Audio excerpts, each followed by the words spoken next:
Hey guys, Marty the Digimon Master here. Today I'm going to review Digimon Battle Spirit on the Gameboy Advance. There were two Digimon Battle Spirit games released on the Gameboy Advance. This is the first one. If you haven't seen the many gameplay and tutorial videos I've done for Digimon Battle Spirit, make sure you check them out, but after this video. We're going to break this video down into a couple of different sections. First we'll have a bit of a talk about the game and when it was released and what it's about. Then we're going to look at the available characters and some of the little tricks that come along with them as well. Then we're going to check out what the overall gameplay is like. And last we'll have a look at the story and then an overview of my thoughts of the game in general. Digimon Battle Spirit is a Digimon fighting game that was first released in Japan in 2001 on the WonderSwan color. And in 2003 it was released on the Game Boy Advance, and that's where we started to see it in an actual English release. Although the game looks pretty basic now compared to today's standard of games, it would have been an amazing game back in the day and would have looked pretty cool. There are several characters you can play with straight up from the start of the game, including favourites like Vmon and Agumon. While other cool Digimon like Gabumon actually have to be unlocked by completing the game with certain characters. The first character you unlock is Agumon Black. Agumon Black is unlocked by completing the game with two different characters. It doesn't matter which two, just any two. The available characters is pretty cool. I'm pretty happy with the amount you start off with, although I find it really odd that Gabumon takes so much effort to unlock.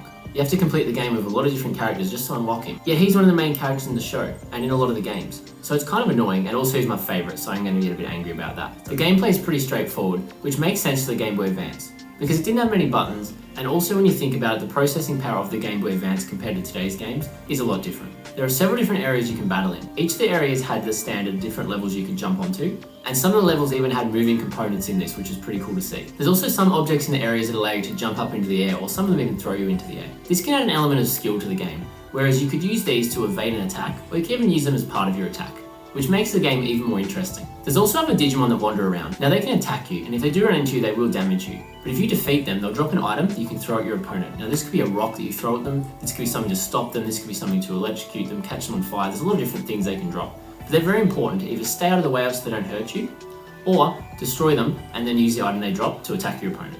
The main buttons you use in the game are the directional buttons for moving and the B button for attacking. You also use the A button to jump around, but they're the main buttons you'll use. You'll find that when you're attacking with the B button, if you press up, down, left or right, you'll do a different attack as well. Like I mentioned earlier, it is pretty easy with the buttons. The aim of the game is to attack your opponent. When you do attack them, little blue orbs will fly out of them and you've got to collect them. The same will happen if your opponent attacks you, but they'll be orange coloured orbs. Now your aim is to attack them and then collect as many of those as you can, while they're also collecting as many of those as they can as well. So what you want to do is you want to finish the battle and have more orbs than your opponent does. That's how you win. The story mode doesn't have a particular story type vibe to it. You just fight around 7 to 8 Digimon and then you go into the boss battle. You'll also have Impmon appearing there occasionally and he'll kick out the person you're fighting and he'll fight you. I find that Impmon's actually a lot harder than any of the other Digimon you battle in the game. Then at the end of the game, after fighting all those Digimon and Impmon appearing at least once, you'll actually take on Millenniummon as the boss. And personally I think the boss battle is way harder than any of the other battles in this game. Like it just goes from 0 to like 1,000. Like that. It is a good challenge though, but I feel like they should have worked up more gradually to it rather than just bang, hitting you with a really hard Digimon. Overall, remembering the age of the game and the fact it was made for the Game Boy Advance, this game is a really nice Digimon game and gives you the ability to battle with your favourite Digimon on a handheld device. You can also Digivolve your Digimon to take on your opponent, which adds that extra element to the game, which is really cool. The story could also be a little bit longer, but again, this is made for the Game Boy Advance, so I'm not really sure how much longer they could have made it. What do you guys think of Digimon Battle Spirit? Let me know in the comments below and check out one of these videos.